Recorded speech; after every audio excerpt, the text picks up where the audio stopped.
တေမင်းနီကိုမုံတီးသ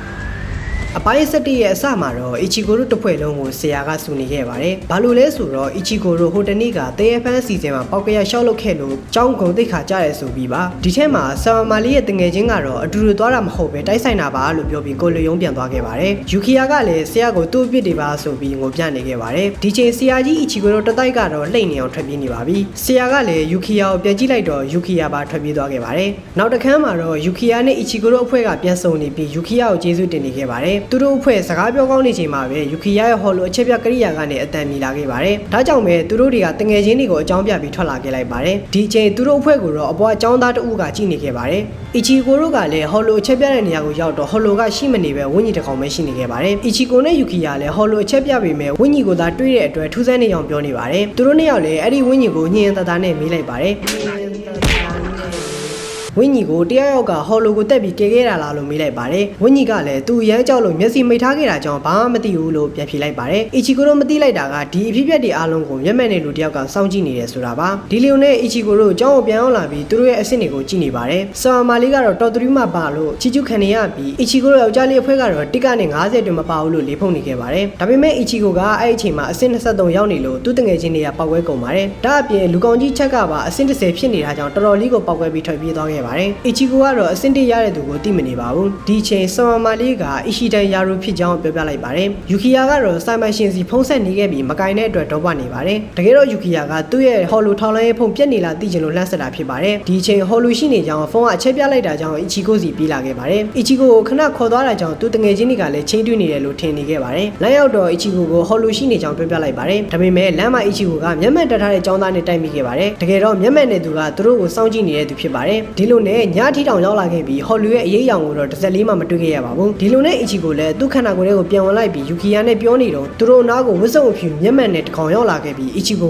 ဝင်းကြီးမြင်နေရတာမလားလို့ပြောလိုက်တာကြောင့်အီချီကိုတို့လည်းအံ့ဩနေပါတယ်ဒီချိန်မျက်မှန်နဲ့လူကဟော်လူတကောင်ပေါ်လာပြီလို့ပြောလိုက်ပါတယ်ယူကီယာရဲ့ဖုန်းမှာလည်းမြည်လာခဲ့တဲ့အတွက်သူတို့လည်းအံ့ဩနေခဲ့ပါတယ်ပို့ပြီးအံ့ဩဖို့ကောင်းတာကမျက်မှန်နဲ့သူကဒီလိုအခြေခံလောက်ကိုမသိပဲဝင်းကြီးသိန်းသူလို့ခေါ်နေသေးတယ်လို့ပြောလိုက်တာဟောပါနောက်တော့သူ့လက်ထဲကနဝကတ်တိုင်ကနေမြားပုံစံပြောင်းသွားခဲ့ပြီးဟော်လူရှိရာကိုလှမ်းပစ်လိုက်ပါတယ်နောက်တော့ဟော်လူလည်းမြားထိမှန်ပြီးတည်ဆုံသွားခဲ့ပါတယ်အီချီကိုကလည်းမင်းမတူလဲလို့မေးနေခဲ့ပါတယ်သူကအီရှီတန်ယာရူဖြစ်ပြီးကွန်စီတယောက်လို့ပြောလိုက်ပါတယ်ပြီးတော့သူကဝင်းကြီးသိန်းသူတွေကိုအယံမုံကြောင်းနဲ့ပြောလိုက်ပါတယ်တကယ်တော့သူဒီလိုပြောတာကအီချီကိုဒဲမုံတယ်လို့ပြောသွားခဲ့တာပါနောက်တစ်နေ့မှာတော့အီချီကိုကအเจ้าမှရှိနေခဲ့ပြီးညကယာရူပြောသွားတဲ့အကြောင်းကိုတွေးပြီးအတွင်းနဲ့နေခဲ့ပါတယ်အီချီကိုလည်းယာရူရဲ့နာမည်ကိုမေ့နေပြီးစဉ်းစားနေတော့ဆာမာလီရောက်လာပါတယ်ဆာမာလီကလည်းအီရှီတန်ယူရာလားလို့မေးလိုက်ပြီးသူကလက်မှုပညာကလပ်ထဲမှာရှိနေကြောင်းပြောပြလိုက်ပါတယ်ဒါနဲ့အီချီကိုလည်းယာရူကိုချောင်းနေခဲ့ပါတယ်နောက်တော့အီချီကိုလည်းဒီထူးဆန်းတဲ့ကောင်လို့ပြောပြီးပြန်လှည့်လာခဲ့လိုက်ပါတယ်နောက်တစ်ခါမှာတော့အီချီကိုကယာရူရဲ့နောက်ကိုလိုက်နေခဲ့ပါတယ်ယာရူကလည်းဒါကိုသိနေပြီးအီချီကိုကဘာလို့သိနေရလဲလို့မေးလိုက်တော့သူ့ရဲ့ဝင်းကြီးစွမ်းရင်ကစိတ်ထွက်နေတာကြောင့်လို့ဖြေလိုက်ပါတယ်ဒါအပြင်အီချီကိုတင်မင်းပြောင်းသွားတာကောယူကီယာရဲ့တရုတ်မှန်ကိုပါယာရူကသိနေခဲ့တာပါ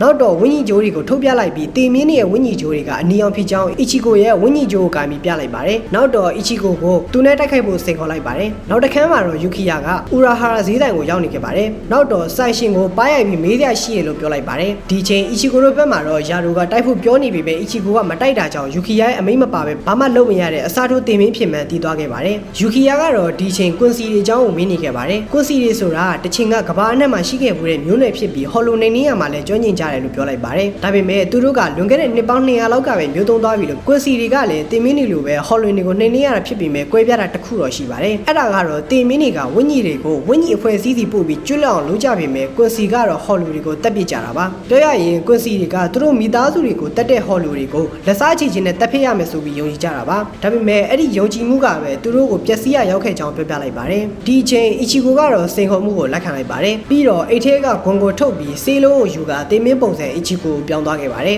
အီချီကိုကတိုက်ပွဲရဲ့စီးမြင့်တွေကိုမေးရင်းနဲ့အပိုင်း7လေးကပြီးဆုံးသွားခဲ့ပါတယ်နောက်ပိုင်းမှာတော့အီချီကိုနဲ့ယာရူတို့ပြင်းထန်တဲ့ရှင်ပြိုင်မှုကိုမြင်တွေ့ရမှာဖြစ်ပါတယ်အဆုံးထိကြည့်ပြီးတဲ့အတွက်အားလုံးကိုကျေးဇူးတင်ပါတယ်